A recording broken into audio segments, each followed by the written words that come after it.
Today we're going to talk about the subject of passion and perseverance. Wow, those are two words that kind of go together, but they're distinctly different. First of all, passion. If we're going to accomplish something in life, I don't care what it is. If it's a marriage, you've got to be passionate about making your marriage work. If it's raising children, you've got to be passionate. You've got to have some get up and go. You've got to have some confidence that you can make things happen, and that comes with passion. You're going to look at situations that are difficult for you, and you're going to come up against a wall. I have a friend that says if you have a wall, there isn't just one way to climb that wall. There's at least 10, and you've got to figure out a way to get over the hurdles of maybe raising a family or getting through a marriage problem. I mean, these things, passion will take over for sometimes when you lack everything else. Now you need the tools to do the job. You need the tools to be effective. You need to get training, of course, all those things. But all those things without passion, in my opinion, are kind of weak and not accomplish much. And so I'm one that I want to be not let my emotions rule me. That's not good. I guide people in their business affairs to not be controlled by their emotions, not forever letting their emotions show on their face or in their actions. You're not hiding something, but you can be disappointed in something somebody's done, and without showing emotion or disappointment, you can now train them or encourage them. I had situations when we had a major downturn in the economy, and I had to lay off 41 employees. I had 65 employees, and we went down to 24 employees in a matter of just 2 or 3 months. And wow, what the crew that was left, my core, the most important part of the team was left with me, and I couldn't be emotional to them. I couldn't cry.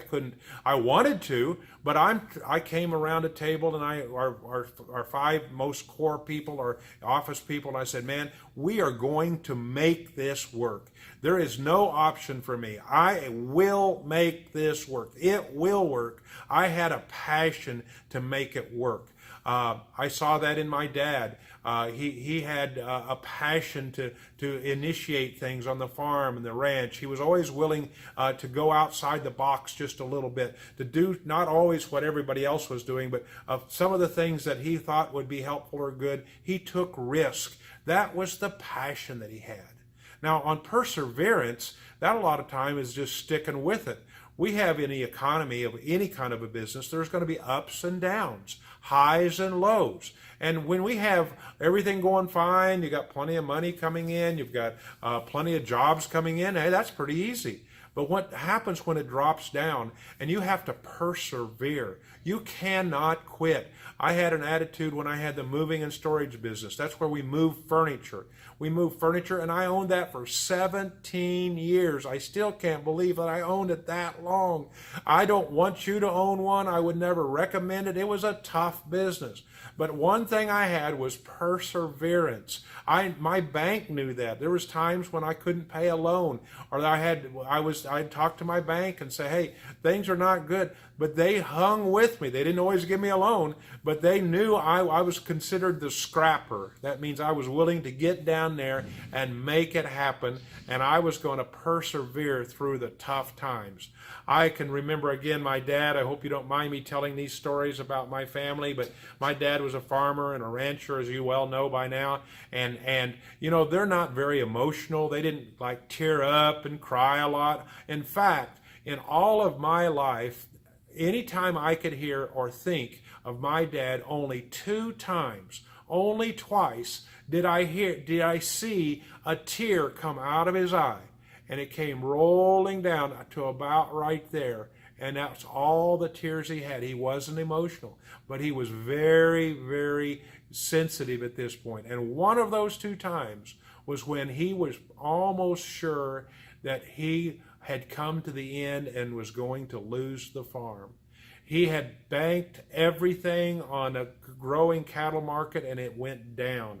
He had no much more options. I was in college at the time, and this happened when I saw him when I was home on spring break or Christmas break, and we rode out in a pickup, and he didn't sob to me, better believe it, but I saw that tear come down. I knew this was serious, and he told me, you better stay in that college because I don't even know if there's going to be a farm based on what I see right now. But you know what? He persevered. He dug down, cut expenses. He did everything he needed to do, refinanced in this case, and he came through on the other side of that wall, on the other side of that challenge, on the other side of that test, stronger than ever before. That's what happened when we had our turn down in our company, the company right here. Man, we came back on the other side because a lot of the other companies that we're kind of competing with or were in our market, they didn't make it. That was true with my dad. A lot of farmers folded, and he made it through. And you know what? That makes you stronger than before. I've always said that the best place and time to learn lessons that'll stick with you is in the tough times, not in the easy times. It's all kind of weird to think that you want tough times. You want difficult times. You want to have some tests. I mean, just think about going through school where you know, you don't want to take the 6th grade over and over and over again 3 or 4 times. You want to get at the end of the year in 6th grade, you want to take that exam and pass that dude and go on to the 7th grade. Well, that's what's happening in the business world. You've got to have passion and perseverance, in my opinion, 2, maybe not the only 2, but 2 key ingredients that you're going to need to make it through the thick and the thin, the good and the bad, and come out on the other side stronger. And you know, during this whole thing, it won't be very glamorous. There's going to be people wondering, why are you doing this? Why didn't you just go get a job so somebody could pay you? Well, you know what? Those jobs are not all that great either. Sometimes they get laid off, and you don't have control of your future sometimes when you have working for someone else. So at least I have control of my future. And the reality is, in many cases, the only reason I'm sitting right here now with a large company that's successful, and I'm able to travel all the way around the world many times over, and sometimes more than once in the same year, is because I did not quit. That's it. That's the simple secret. I didn't quit. That's as simple as you can get it. I refused to quit. Well, I hope these are helpful. I hope you enjoy them. I hope you can benefit from them. And I hope you realize our desire is to help you in your business endeavors and this motto of inspiring better business. Thank you very much.